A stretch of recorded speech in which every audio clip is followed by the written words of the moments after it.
Meu nome é Pamela, como você já sabe, eu fiquei com o assunto da eletrofisiologia. Então, para facilitar essa explicação, eu dividi os slides em sistema de condução, potencial de ação e eletrocardiograma. Como o João Pedro já falou um pouco do sistema de condução na última reunião, eu decidi fazer só um breve resumo para a gente poder conseguir entender o potencial de ação. Então, basicamente, o que é o sistema de condução? Ele vai gerar potenciais de ação que vai se propagar pelo coração e vai fazer com que o coração se contraia e ejete o sangue, certo? Então, como é que vai acontecer essa propagação? Só um momento, deixa eu... Aqui, a gente vai ter o nosso sino atrial. O nosso atrial ele vai ter células autoexcitáveis que vão propagar um potencial de ação e ele vai se propagar aqui pelos átrios. Ele vai seguir em direção ao nó atrioventricular, que é esse daqui. Aquele nó atrioventricular, a gente vai ter um retardo, vai ter uma desaceleração, que é para dar tempo dos átrios contraírem e relaxarem antes dos ventrículos contraírem. Então, aqui a gente vai ter um atraso. Do nó atrioventricular, a gente vai vir para o feixe de His ou fascículo atrioventricular, que está representado aqui.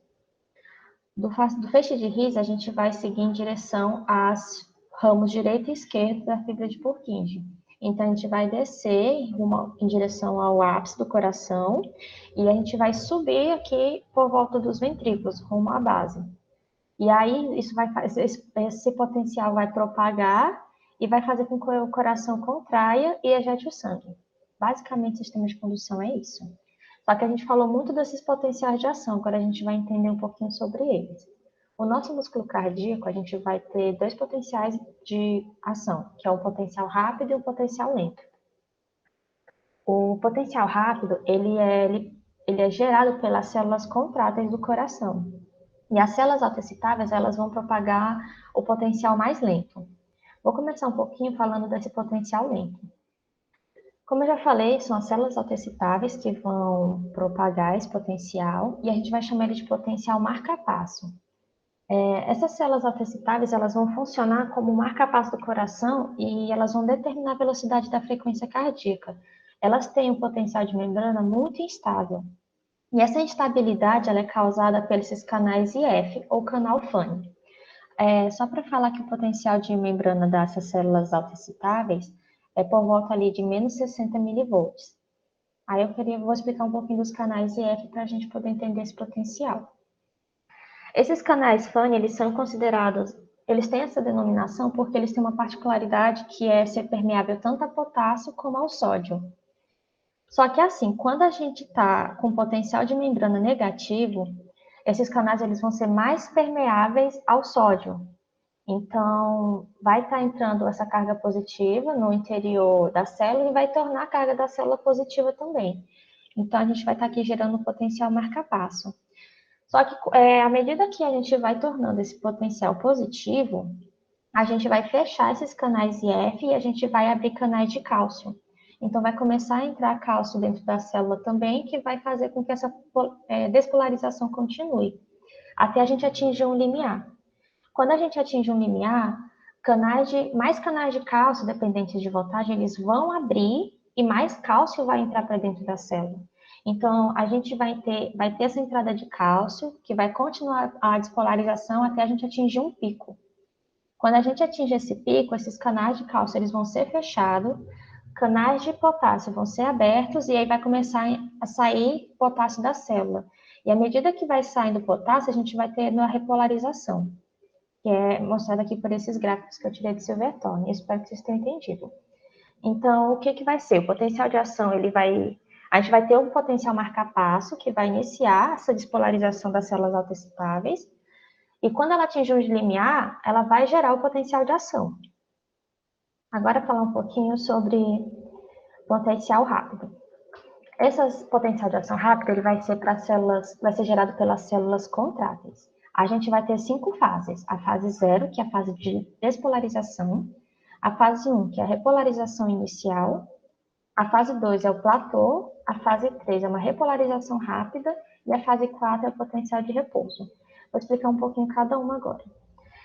Eu comecei falando sobre a fase 0, mas quando a gente está Quando a célula, antes de ser despolarizada, ela vai estar com potencial de membrana, um potencial de repouso ali por volta de menos 90 milivolts. Diferente das células autoexcitáveis, essas células contráteis, elas têm um um potencial de membrana bem estável.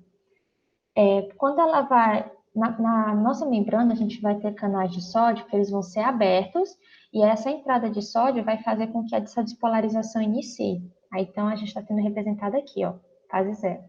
Vai estar iniciando a repolarização. E aí, a gente vai sair de menos 90 para mais ou menos mais 20 milivolts.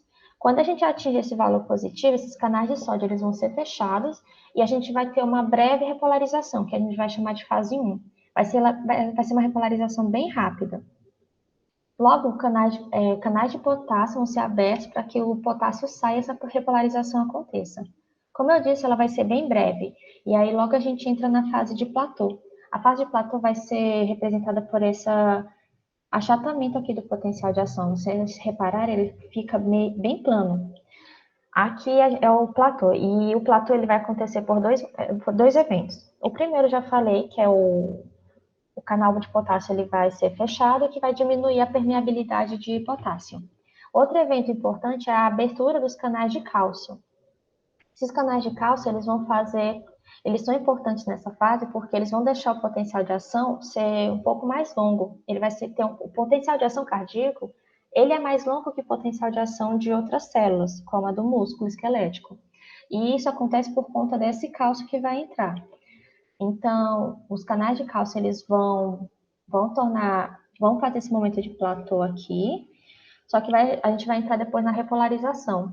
Os canais de cálcio, eles vão ser fechados e canais de potássio vão ser abertos novamente. Então, mais potássio vai sair da célula e a repolarização vai acontecer novamente aqui, até o potencial da membrana atingir novamente o seu potencial de repouso, que é menos 90 milivolts. Aí a gente também tem um período refratário. Eu entendi que o período refratário ele vai ser um período em que ele não vai permitir que outro potencial de ação inicie quando um já foi iniciado. Então, assim, eu tenho potencial de ação iniciado, o período refratário não vai deixar outro potencial de ação iniciar até esse aqui acabar. Tanto que o período de refratário ele acaba mais ou menos com o fim do potencial de ação. Aí, aqui é só para vocês visualizarem. A gente vai ter o nosso material, que a gente vai ter nossas células autoexcitáveis, só que a gente também tem células autoexcitáveis no nódulo ventricular. E aí a gente vai liberar esse potencial de ação, que já foi explicado, ele é lento. E aqui a gente já vai ter as células contráteis que vai propagar esse potencial de ação. E essa propagação ela é facilitada porque a gente vai ter junções comunicantes entre as células autoexcitáveis e contráteis, que vai propagar esse potencial de ação. Agora a gente fala um pouquinho do eletrocardiograma. O que é o eletrocardiograma? O eletrocardiograma basicamente vai ser um registro da atividade elétrica do coração. A gente falou desses potenciais de ação, desses impulsos do coração, e é isso que o eletrocardiograma ele vai registrar. Aí ele vai ser composto pela onda P, pelo complexo QRS e pela onda T. A onda P vai ser o registro da despolarização dos átrios, antes de ocorrer a contração. O complexo QRS ele vai representar a despolarização dos ventrículos. E ele vai ser composto pela onda Q, R ou S. Pode acontecer de algumas vezes essa onda Q não aparecer no eletrocardiograma. Acontece frequentemente. E a onda T, ela vai ser ela vai representar a repolarização dos ventrículos. A gente pode reparar que a gente não falou do registro da repolarização dos átrios. Realmente, a repolarização atrial, a gente pode dizer que ela é menos intensa e ela acontece quase ao mesmo tempo que o início do complexo QRS. Então, então, basicamente, essa repolarização atrial, ela não aparece porque ela vai ser... É como se o complexo QRS ele fosse mais intenso e acabasse ocultando essa repolarização atrial. Então, é por isso que ela não costuma aparecer no ECG. Aqui eu coloquei uma imagem que vai comparar um pouco comparar o potencial de ação e o ECG. Aí aqui está mostrando que a gente está tendo a propagação do potencial do nó atrioventricular, então aqui está iniciando a despolarização do átrio. Vem aqui a onda P. A gente tem um período que é de retardo, né, que é ali no nó atrioventricular, que é representado aqui por esse segmento. Aí logo depois a gente vai iniciar o complexo QRS, uma despolarização dos ventrículos. Aí vai ser representado pela onda Q, pela onda R e pela onda S. E aí a gente vai ter outro breve momento que a gente não vai ter nenhum impulso cardíaco, e logo depois a gente inicia o potencial de a repolarização dos ventrículos, que vai ser representada aqui pela onda T. Eu vi uma videoaula que eu achei bem interessante, que ele explicava assim, que eu tive um pouco de dificuldade em entender esse complexo QRS. Aí ele falava que a onda Q, ela vem para baixo porque aqui a gente vai ter a propagação de pulsos para várias direções.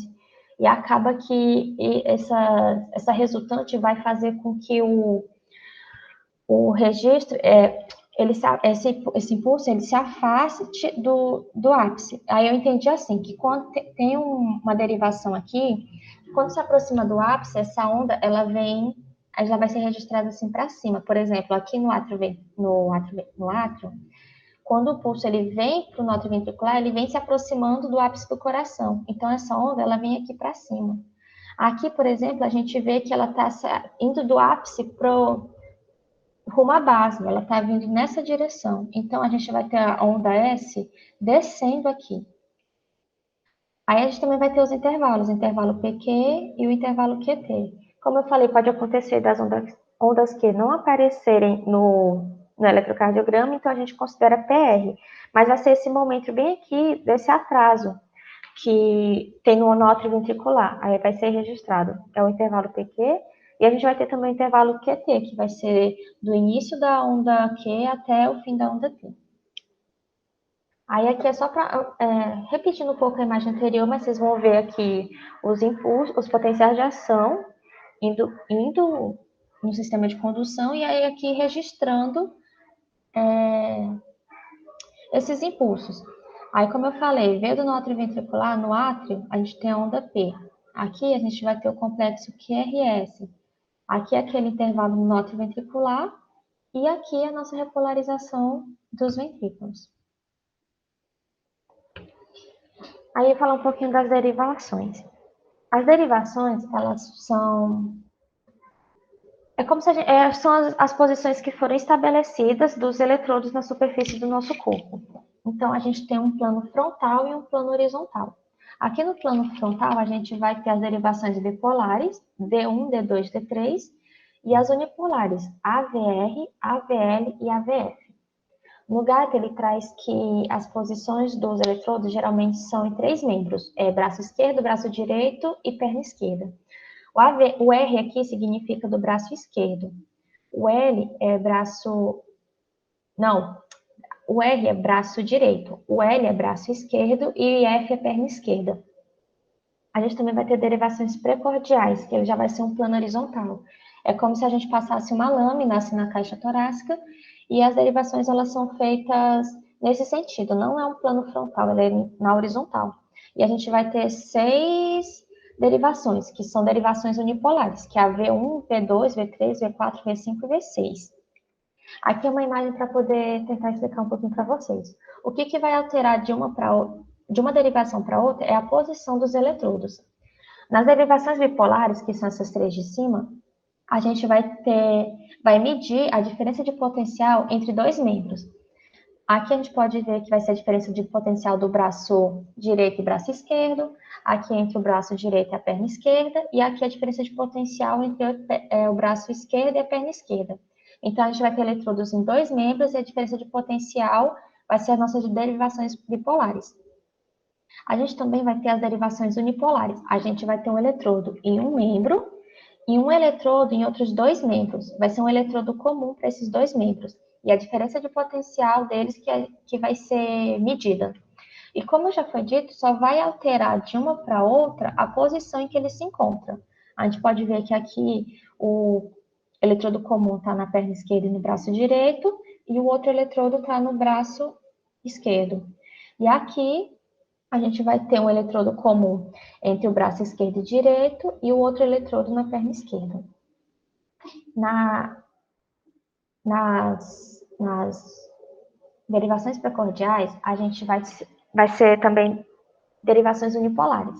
Só que aqui a gente vai medir a diferença de potencial do eletrodo na superfície do corpo e a gente vai ser a diferença de potencial desse eletrodo na superfície do corpo com potencial nulo. Só que esse potencial nulo a gente vai ser resultado da união desses três eletrodos aqui. A gente vai ter no braço esquerdo, direito e na perna esquerda, isso vai gerar um potencial nulo.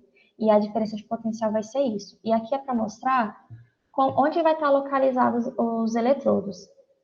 E aqui é para mostrar que é num plano horizontal. Basicamente, gente, é isso. Tentei trazer uma apresentação rápida para a gente poder ter mais coisas para discutir, mas também tentei não deixar uma apresentação tão pobre. Aí minhas referências foram o Cury, o Guidance, o Vertorne e o Tortora.